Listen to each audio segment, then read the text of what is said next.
Assalamualaikum warahmatullahi wabarakatuh. Perkenalkan, nama saya Liza Asri Arfiana dengan NIM 21014200091. Yang terhormat Ibu Uum Komariah SPD M.Hum selaku dosen pengampu mata kuliah Teori Sastra. Di sini saya akan mempresentasikan hasil analisis novel Daun yang Jatuh Tidak Pernah Membenci Angin karya Terelie dengan pendekatan psikologi sastra. Apa itu karya sastra? Karya sastra adalah ciptaan yang disampaikan dengan komunikatif tentang maksud penulis untuk tujuan estetika.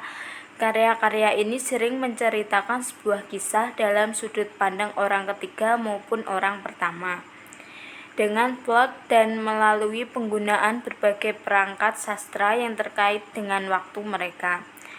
Karya sastra dikenal dalam dua bentuk, yaitu fiksi dan non-fiksi. Jenis karya sastra fiksi adalah prosa, puisi, dan drama, sedangkan contoh karya sastra non-fiksi adalah biografi, autobiografi, esai, dan kritik sastra.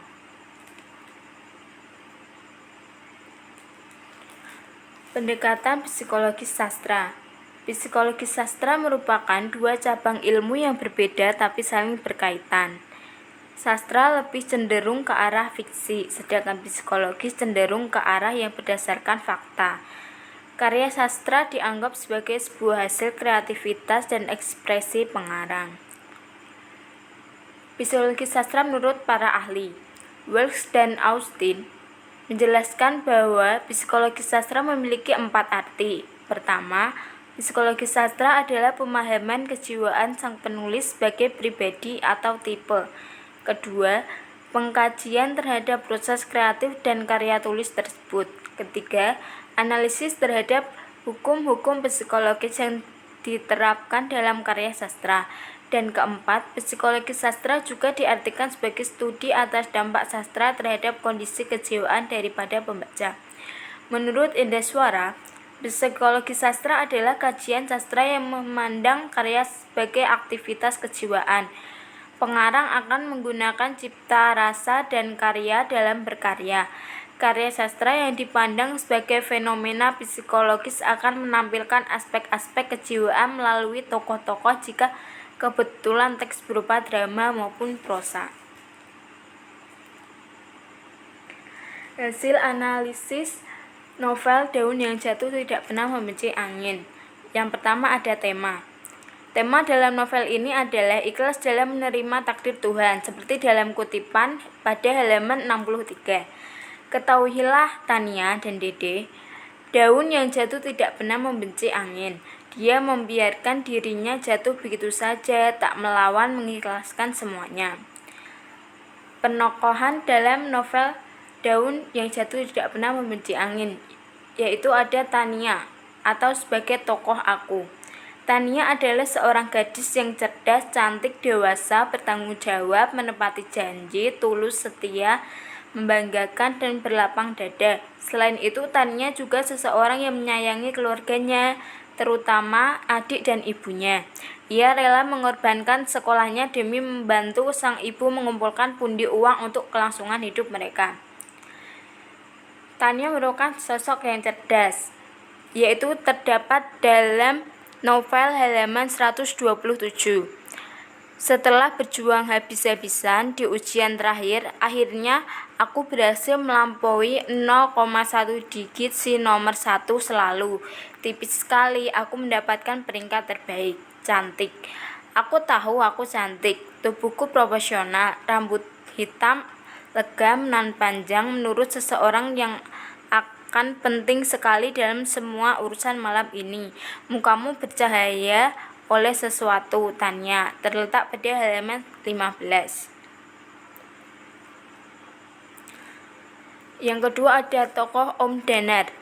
Danar adalah seorang pemuda yang tampan, dewasa, baik, murah hati, penyayang, dan menyukai anak-anak. Ia juga pandai menulis, sehingga novel-novel karyanya laku keras di pasaran, hingga merambah ke mancanegara. Dia merupakan sosok yang tampan, dan ketampannya itu terletak pada novel halaman 95. Dia berkeliling berkenalan dengan teman-temanku. Maggie yang orang tuanya tinggal di Selangor medis. Wow, cute. Saat bersalaman dengannya, teman-temannya ikut tertawa, berbisik dengan genitnya lebih ramai.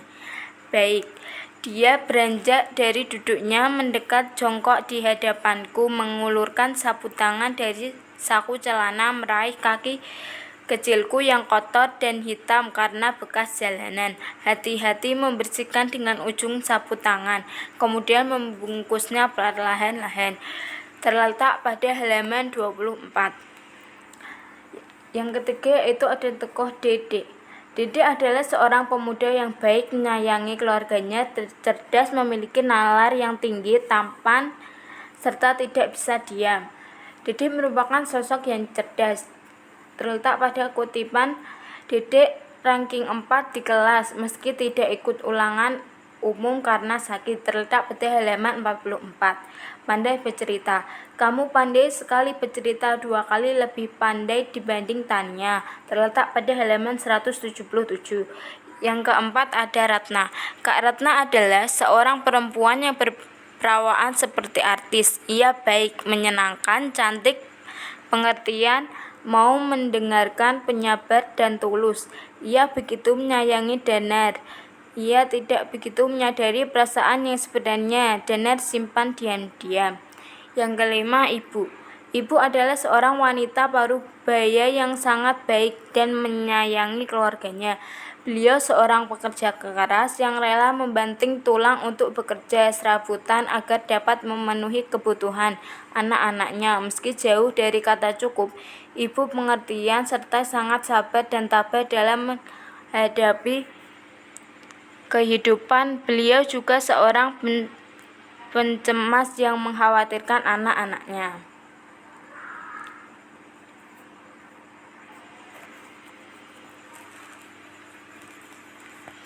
Alur yang digunakan dalam novel ini adalah alur campuran atau alur maju mundur.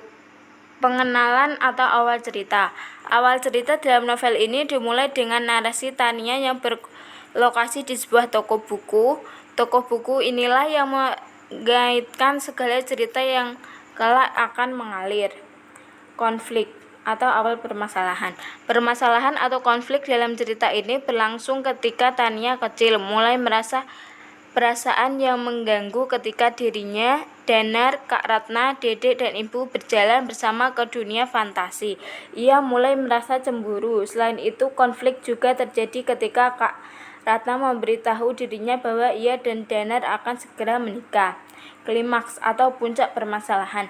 Klimaks dari novel ini adalah terletak pada bagian ketika menjelaskan akhir, yakni ketika Tania bertemu dengan Om Danar di bawah pohon linden dan membicarakan mengenai kejujuran yang sebenarnya dari seluruh perasaan yang mereka pendam selama ini. Anti klimaks dari novel ini adalah ketika Tania memutuskan untuk berdamai dengan perasaannya sendiri dan ingin berusaha melepaskan bayang-bayang Danar di benaknya. Resolusi atau penyelesaian. Resolusi dari cerita ini adalah ketika Tania akhirnya memutuskan untuk meninggalkan Danar dan kembali melanjutkan hidupnya dengan kembali ke Singapura. Latar tempat yang menjadi latar tempat dalam novel ini adalah daerah di negara Indonesia dan Singapura. Seperti ketika di Indonesia, novel ini menggambarkan latar tempat di rumah kardus Tania, lingkungan rumah kardus Tania, toko buku favorit Danar, rumah sakit, pusara ibu, kontrakan Danar, kelas mendongeng milik Danar, bandara, dan dunia fantasi. Novel ini juga mengambil latar tempat di Singapura, yaitu di Bandara Changi, Flatania, Situn National University of Singapore, toko buku terbesar di Singapura, auditorium tempat graduation Tania, kelas mendongeng yang didirikan Tania. Latar waktu terjadi pada pagi hari, siang hari, sore hari, malam hari. Dapat disimpulkan bahwa rentang waktu yang digunakan dalam novel ini mulai dari Tania kecil yang Kepang 2 hingga ia beranjak dewasa dan menjadi seseorang yang sukses bekerja di Singapura. Latar sosial yang dipaparkan dalam novel ini adalah suasana lingkungan flat dan dorm Tania di Singapura yang terkental dengan kebersamaan. Diceritakan Tania memiliki seseorang sahabat dekat yang satu kelas dengannya, Anne namanya. Latar suasana menyenangkan, menyedihkan, mengharukan, mengagetkan. Sudut pandang dalam novel ini adalah sudut pandang orang pertama pelaku utama. Cerita ini dikisahkan melalui sudut pandang Tania, sang tokoh utama dari novel ini. Gaya bahasa asosiasi, hiperbola, personifikasi, sinisme.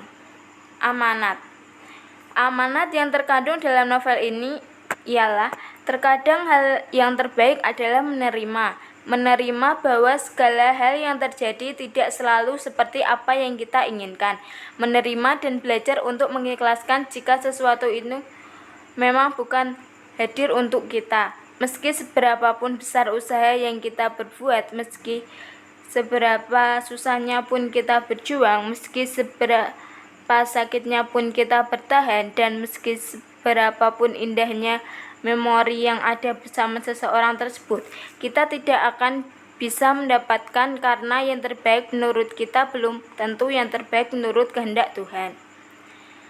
Dan ketika kita menghadapi suatu musibah, suatu masalah, atau apapun yang negatif, hendaknya kita tidak berlarut-larut dalam kesedihan, karena sedih dan senang itu datangnya satu paket.